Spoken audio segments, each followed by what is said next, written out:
Hey guys, hope your day's going well. I have a build I want to share with you today. It's a mobility DPS support build, and I've taken to calling it the Timelord. It's using a Repulsor Dreamcatcher for its engine here, and the classes are Handler, Ritualist.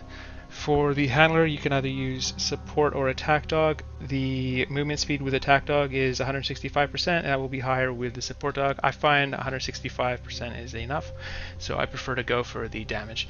For the Ritualist, we're doing this for the Affliction and Death Wish, and we have Kinship baked in to help with Death Wish here. This is just bonus damage and lifesteal for us. It's very synergistic with these two here.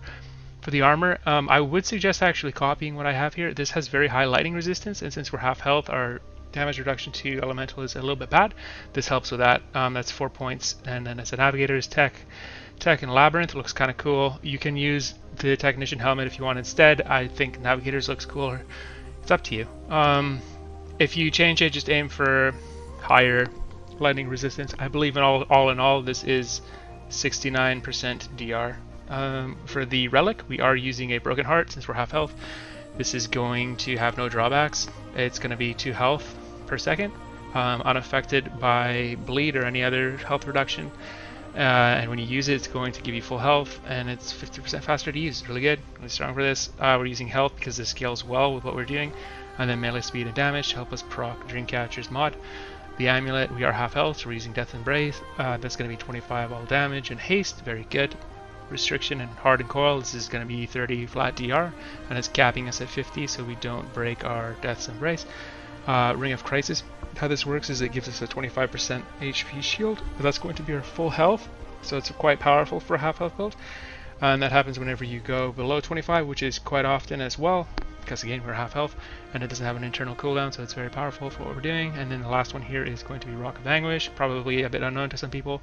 This is giving for us by default 10% move speed and 15% reload. It can go up to more if you go below 75% here, which does happen sometimes. I wouldn't count on it though. All in all, this is helping us with the shotgun's relatively slow reload.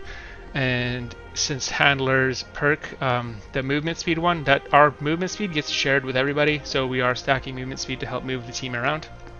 Another thing to note with Attack Dog, that damage is getting shared with everyone as well. This is how it's a support build, basically. We're sherping our teammates around. We're providing very large slows, and we can take enemies out of the fight as well with our Repulsor mod. It's pretty good. I like it quite a lot. Moving on to the weapons here, Repulsor. We're using, this is a shotgun. Basically how it works is this thing, this banish here, you hit them, banishes them for 4 seconds, and once they pop out, your primary fire does 1.5 times damage. What we are also doing is using time wave with it, so whenever we use the mod, everything gets slowed, and it's causing our weapon to do 20% additional damage. As well as that, Dreamcatcher's thing here, I forgot what it's called, Dreamwave, it also slows everybody, gives you up to 20% damage and 20% movement speed.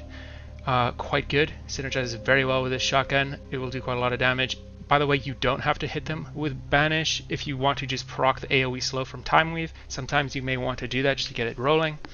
Or alternatively, you can banish an enemy, run up to them with your Dreamcatcher, and then once they pop out of banish, you can start hitting them for free. Basically, you'll be right behind them, and you will be able to proc the Dreamwave and get that rolling as well. I like doing both. It's very cool. It's a very cool weapon for mapping. If you run into an aberration, unlike stasis, this actually does something. It will just buff your shotgun's damage. And then for any elites, you know, you can just take them out of the fight as well, get yourself ready to burst them once they come out, and you have 2 damaging cooldowns here to do exactly that. Just careful you don't hit your teammates because you will banish them. For the weapon, Dreamcatcher here, this is giving us 20% all damage. I will show you the mod here. Dreamwave is, as you can see, 2% all damage, 2% move speed, stacks 10 times, and yeah, we've got Affliction, and we have Amplitude to really, this is it's 20 meters, and we're increasing that by another 50%. It's quite far. It's very far. You're going to have the entire map slowed, basically, and your shotgun is going to always be doing 20% additional damage to them as well, and you're going to be moving faster than everything, including your teammates. It's basically, it trivializes doing maps, to be honest. It's very good. It's very good, honestly. yeah, not much more to say here. We're using Vengeful Strike. This is going to be 50% to melee damage. It's going to really buff this a lot. This does quite a lot of damage, and it has 15% crit as well, just baked in. We always have that. Very powerful for half health. And then last but not least, we're using a Nebula, you know, pretty standard stuff. Feedback, help with the mod here. This is gonna just be dotting everything up, putting Corrosive on there for that extra 10% damage. Good stuff. For the traits, I went 5 into Flashcaster, just a little bit of a quality of life there.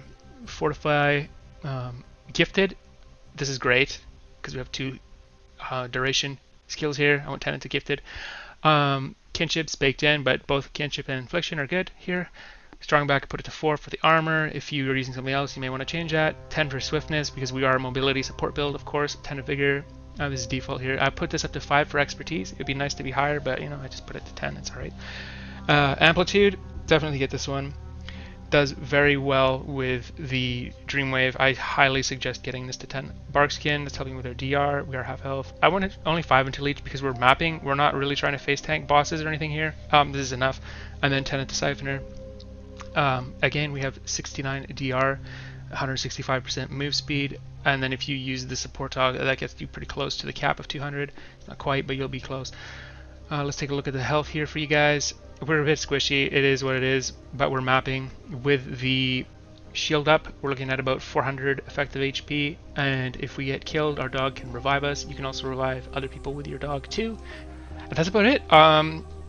As far as support builds go, I quite like it. It's very fast, it does quite a lot of damage, and you're buffing everybody in the best ways possible, that being doing more damage, making everybody slower, and taking dangerous things out of the fight, and making everyone else faster. It really makes everybody overpowered, and I think honestly it's the best way to offer support, because it's going to help people who are terrible at the game up to the very best players in the game. It's going to help everybody.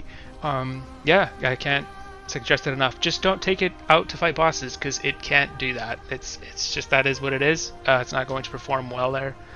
Use something else. But for mapping, yeah, it's great. Try it out. Hope you have fun. And thanks for watching, guys. If you have any questions or concerns, let me know, and I'd be happy to help. Take care now. Bye.